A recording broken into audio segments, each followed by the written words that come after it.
নমস্কার বন্ধুরা। বন্ধুরা, তাহলে কি পাকিস্তানের হাত থেকে পাকিস্তান অকুপায়েড কাশ্মীর যেটা, সেই কাশ্মীরকে এবার ফসকে যেতে শুরু করেছে? হ্যাঁ, আপনার মনের মধ্যে এটা নিয়ে অনেক প্রশ্ন আসতে পারে যে আমি হঠাৎ করে এরকম কেন কথা বলছি।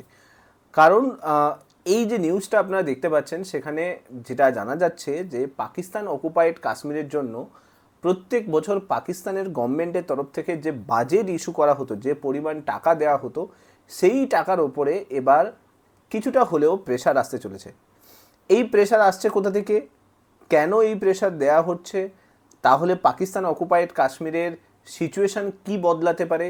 এবং আপনারা জানেন যে ডন যে নিউজ পেপার রয়েছে পাকিস্তানের, সেখানে খুব উল্লেখযোগ্যভাবে একটা নিউজ এসছে। সেই নিউজটা হলো যে পাকিস্তান অকুপায়েড কাশ্মীরে খুব তাড়াতাড়ি বিদ্রোহ হতে চলেছে, মানে রীতিমতো প্রোটেস্ট হতে চলেছে। এবং বিভিন্ন বিষয়ে সংকট আসার চান্স আছে, যেরকম খাদ্যের বিষয়ে বলুন, বিদ্যুতের বিষয়ে বলুন, জলের বিষয়ে বলুন, বিভিন্ন জায়গা থেকে ক্রাইসিস আসার চান্স আছে। আর এটাই বোধহয় ভারতের কাছে সবথেকে বড় সুযোগ পাকিস্তানের থেকে পাকিস্তান অকুপায়েড কাশ্মীরকে দখল করার। সমস্ত কিছু বিস্তারিতভাবে এই ভিডিওটার মধ্যে ডিসকাস করব। ভিডিওটা ভালো লাগলে লাইক করে দেবেন, চ্যানেলটাতে নতুন হয়ে থাকলে সাবস্ক্রাইব করে দেবেন এবং মাস্ট এই ভিডিওগুলোকে শেয়ার করতে ভুলবেন না।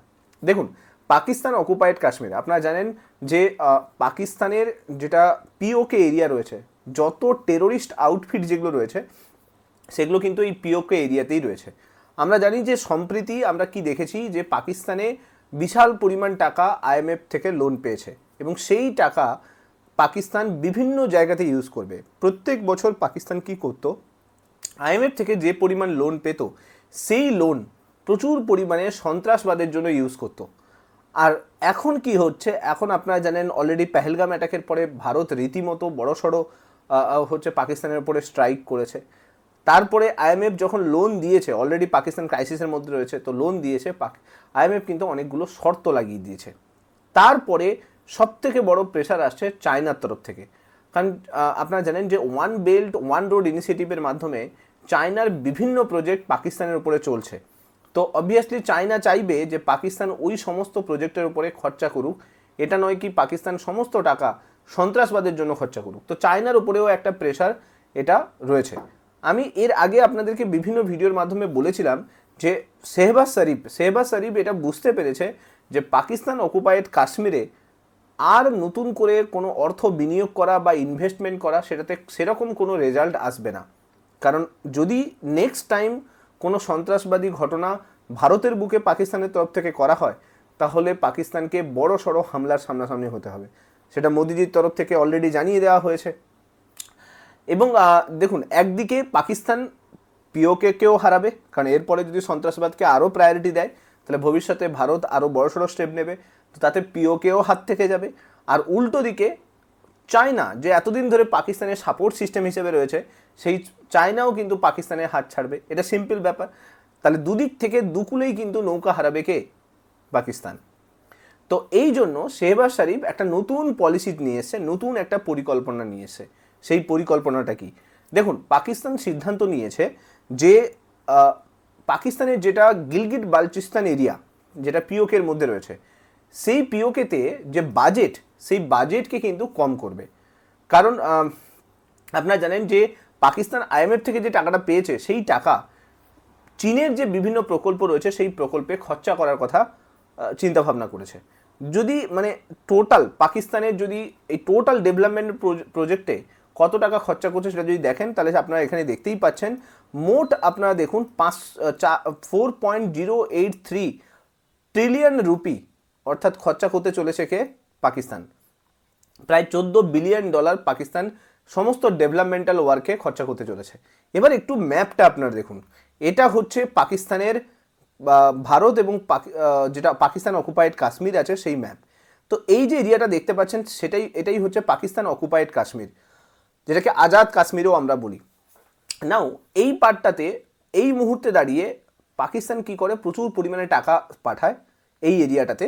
তো এই পাকিস্তান অকুপায়েড কাশ্মীরে কিন্তু প্রচুর পরিমাণে টাকা পাঠায় কিসের জন্য?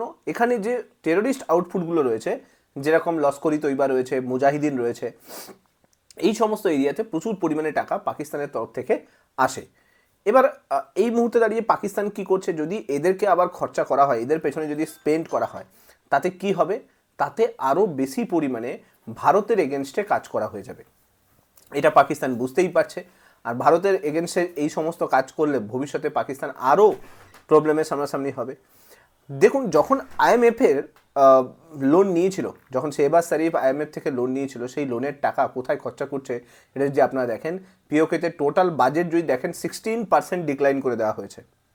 এবং যেখানে প্রত্যেক বছর পাকিস্তান অকুপাইড কাশ্মীরে 75 বিলিয়ন পাকিস্তান রুপি সেটা খরচা করা হতো, সেটা 63 বিলিয়ন রুপিতে নিয়ে আসা হয়েছে।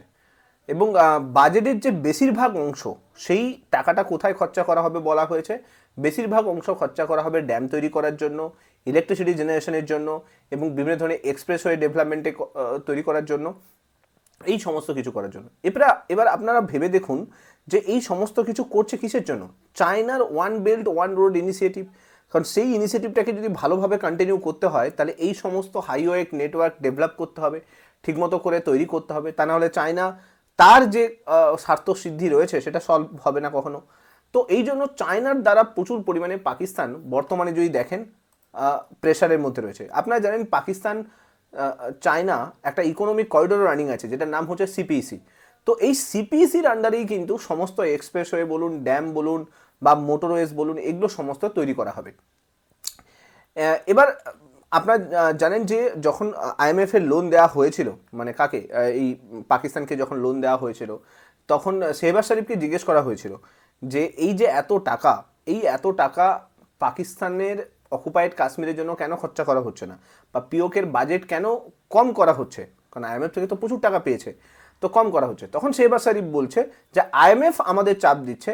আইএমএফ স্পষ্ট ভাষায় বলেছে যদি সন্ত্রাসবাদের জন্য এই টাকা খরচা করা হবে, তাহলে ভবিষ্যতে আর কোনো আইএমএফ কোনো ঋণ প্রোভাইড করবে না।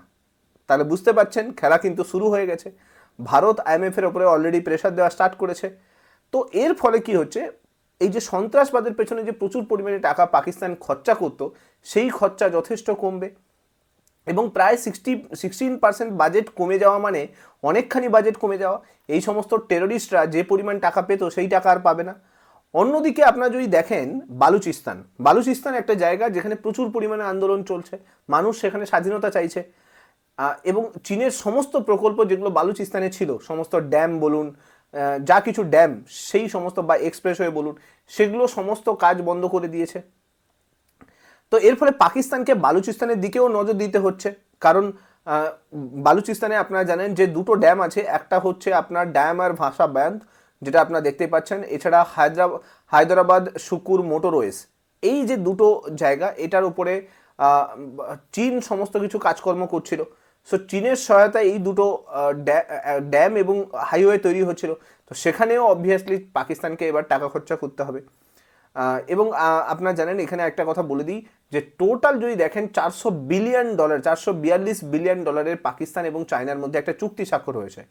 এবং আপনারা দেখতেই পাচ্ছেন এখানে M6 মোটরওয়েজ, যেটা করাচি বন্দর থেকে সুক্কুর হয়ে হায়দ্রাবাদ পর্যন্ত যাবে, এই যে টোটাল রাস্তাটা, এই রাস্তাটাও কিন্তু সিপিসির আন্ডারে তৈরি করছে। এবং সেটাও চায়না প্রেশার দিয়ে পাকিস্তানের কাছে টাকা তুলছে, এবং সেই প্রেশার দিয়ে সেই টাকা দিয়ে সমস্ত হাইওয়ে বলুন বা ড্যাম বলুন, এগুলো কিন্তু তৈরি করছে। ঠিক আছে, এই যে ড্যাম, এখন প্রশ্ন হলো যে পাকিস্তান, দেখুন এই যে ড্যাম পাকিস্তান তৈরি করছে না, এই ড্যাম 2020 সালে তৈরি করেছিল, 2025 হতে যায়, এখনো পর্যন্ত সেই ড্যামের কাজকর্ম কিন্তু কমপ্লিট হয়নি। আফগানিস্তান আবার বলছে এই ড্যাম তারা চায় না। তো ভারত, আফগানিস্তান সবাই কিন্তু এই ড্যামের ওপরে একটা বিরোধিতা করছে। এবার আপনারা জানেন যে একটা করিডোর তৈরি করা হচ্ছিল, যেটা হচ্ছে বেলুচিস্তানের মধ্যে দিয়ে ইসলামাবাদ থেকে বেলুচিস্তান পর্যন্ত, যার নাম ছিল N25 হাইওয়ে। এই যে করিডোরটা তৈরি করা হয়েছিল, এটা আবার কানেক্ট করবে কার সঙ্গে, একটা গ্রিডের সঙ্গে। সেই গ্রিডটা আসছে কোথা থেকে? চায়না থেকে গদর পর্যন্ত আসছে। ঠিক আছে, তো এর ফলে চায়না থেকে গদর পর্যন্ত N10 এক্সপ্রেসওয়ে তৈরি হচ্ছিল। এবার এই যে N25 এক্সপ্রেসওয়ে এবং N10 এক্সপ্রেসওয়ে দুটোকে একসঙ্গে কানেক্ট করবে। কানেক্ট করলে সুবিধে কি হবে? চায়না থেকে একদম গদর পর্যন্ত যদি চায়না চায়, তার মালকে ট্রান্সফার করতে পারবে। তো এর ফলে সিপিইসির আন্ডারে এই হাইওয়ে নেটওয়ার্কও তৈরি হয়ে যাবে। কিন্তু বালুচরা কি বলছে? বালুচরা বলছে যে এসব রাস্তা বা এই সমস্ত কিছু যে তৈরি করছে, তাতে তাদের কোনো প্রফিট হচ্ছে না। এবার আপনার মনের মধ্যে কোয়েশ্চেন আসতে পারে, টোটাল আপনারা যদি দেখেন, এই টোটাল যদি রাস্তাটা দেখেন, যেটা N25, যেটা চামান থেকে শুরু করে কোয়েটা করাচি এক্সপ্রেসওয়ে পর্যন্ত যাচ্ছে, এই রাস্তাটাতে টোটাল 120 বিলিয়ন রুপি খরচা হচ্ছে, ঠিক আছে, যেটাকে ইসলামাবাদ এক্সপ্রেসও বলা হয়, ঠিক আছে। এই টোটাল টাকা, এত টাকা খরচা হচ্ছে, সেটা পুরোটাই কিন্তু সিপিসির আন্ডারেই হচ্ছে। এবং পাকিস্তান সরকার আগে দাবি করেছিল কি, যে এই যে টাকাটা, এই এক্সপ্রেসওয়ে তৈরি করছে কিসের জন্য, চায়নার সঙ্গে, কারণ আন্তর্জাতিক বাজারে তেলের দাম কমে গেছে, তো তেলের দাম কমে যাওয়ার জন্য হিউজ পরিমাণ টাকা পাকিস্তানের কাছে নাকি এক্সেস হয়ে গেছে, মানে বোকা বানানোর জন্য যা কিছু করা যায় আর কি, এক্সেস হয়ে গেছে, সেই এক্সেস টাকায় তারা নেটওয়ার্ক বানাচ্ছে। এটা কখনো পাকিস্তানের তরফ থেকে বলে না, পাকিস্তান কখনো বলে না যে তারা চায়নার দাস হয়ে গেছে। যাই হোক, তো এখন প্রশ্ন হলো যে বালুচিস্তান কেন বলছে যে, দেখুন, গদর বন্দর যেতে গেলে বালুচিস্তানের উপর দিয়েই যেতে হবে। তো এবার বালুচিস্তানের লোকেরা বলে যে তাদের কোনো প্রফিট হচ্ছে না, তারা কোনো এখান থেকে কোনো সেরকম কোনো কিছু ভালো কিছু তাদের জন্য হচ্ছে না। কেন না, বালুচিস্তানের লোকেরা বলছে যে এই সমস্ত নেটওয়ার্ক যেটা তৈরি করা হচ্ছে, রোড নেটওয়ার্ক বা যা কিছু তৈরি করছে, সেই নেটওয়ার্ক তৈরি করছে পাঞ্জাব সিন্ধের লোকেদের দিয়ে, অর্থাৎ বালুচিস্তানের লোকেদের দিয়ে কিন্তু কিছু করা হচ্ছে না। তো এর ফলে তারা সেরকম কোনো প্রফিটও পাচ্ছে না, 1 নম্বর। 2 নম্বর হচ্ছে এই সমস্ত রাস্তাঘাট তৈরির কারণে তাদের যে জীবনযাত্রা, সেই জীবনযাত্রাতে অনেক ইস্যু আসছে, কারণ এই রাস্তা তৈরি হচ্ছে, প্রত্যেক মানুষেরই প্রবলেম হচ্ছে। তো এই জন্য বালুচরা চাইছে যে পাকিস্তান আমাদেরকে আলাদা করে দিক, আমাদের জন্য তো সেই মতো করে কোনো কিছু ডেভেলপমেন্টাল ওয়ার্ক করছে না, তো আমাদেরকে ভাই আলাদা করে দিক, ঠিক আছে। তো তাই জন্য বালুচিস্তান নিজে থেকে আন্দোলন স্টার্ট করেছে, তারা স্বাধীনতা ঘোষণা করার চেষ্টা করছে। এখন দেখার বিষয় যে এদের যে পাকিস্তানের যে বাজেট, সেই বাজেট কিন্তু 10ই জুন পেশ করা হবে। এখন 10ই জুন স্পষ্ট হবে যে বালুচিস্তানের জন্য কত টাকা খরচা করা হচ্ছে, পিওকের জন্য কত টাকা খরচা করা হচ্ছে, এটা 10ই জুন স্পষ্ট হবে। এবং আমার যেটা ধারণা, যে পাকিস্তানের যে বেশিরভাগ বাজেট, সেই বাজেট কিন্তু বালুচিস্তানের জন্য ম্যাক্সিমামটা আসবে, আর হচ্ছে চায়নার যে সমস্ত প্রকল্প, সেই প্রকল্পের জন্য বাজেট আসবে। তাতে কিন্তু পিওকের জন্য খুব কম পরিমাণ বাজেট এইবারে পাকিস্তান তৈরি করবে, কারণ পাকিস্তান এটা স্পষ্ট বুঝতে পেরেছে সন্ত্রাসবাদকে আর মাথায় তুলে যদি নাড়া হয়, তাহলে পাকিস্তান বলে একটা যে দেশ ছিল, সেই দেশ কিন্তু খুব তাড়াতাড়ি নিশ্চিহ্ন হয়ে যাবে, আর সেটা করবে একমাত্র ভারত। হোপফুলি আপনারা বুঝতে পারছেন যে কি ঘটনা ঘটলো, মানে কেন পাকিস্তান তার সমস্ত বাজেটকে কমাচ্ছে। আর যদি এরকম কন্টিনিউ থাকে, মানে পাকিস্তানের পিওকেতে যদি এইভাবে কন্টিনিউয়াসলি সাপ্লাই কম আসতে থাকে, বাজেটের যে টাকা, সেই টাকা যদি কম আসতে থাকে, পিওকেতে খুব তাড়াতাড়ি বিদ্রোহ হতে বেশি সময় লাগবে না, আর ভারতের কাছে সুযোগ থাকবে পিওকেকে দখল করার জন্য। বিভিন্ন নিউজ পেপার, পাকিস্তানের যে বিভিন্ন নিউজ পেপার, সেটা নিয়ে অলরেডি বিভিন্ন ধরনের আর্টিকেল ছাপতে শুরু করে দিয়েছে, তবে বেশিরভাগ মিডিয়া চুপ আছে। ডন পত্রিকা, যেটা পাকিস্তানের one of the best news paper বলতে পারেন, সেই পত্রিকা কিন্তু অলরেডি মেনশন করেছে যে পাকিস্তান অকুপাইড কাশ্মীরে একটা প্রোটেস্ট হতে পারে যদি 10ই জুন বাজেটে পিওকের জন্য ইস্যু না করা হয়, বা বেশি বাজেট যদি ইস্যু না করা হয়। এখন দেখার বিষয় 10ই জুন কি হয়। 10ই জুন অর্থমন্ত্রী মোহাম্মদ আওরঙ্গজেব, ইনি হচ্ছেন পাকিস্তানের অর্থমন্ত্রী রয়েছেন, তিনি বাজেট পেশ করবেন। এখন তারপরেই পুরো ব্যাপারটা বোঝা যাবে।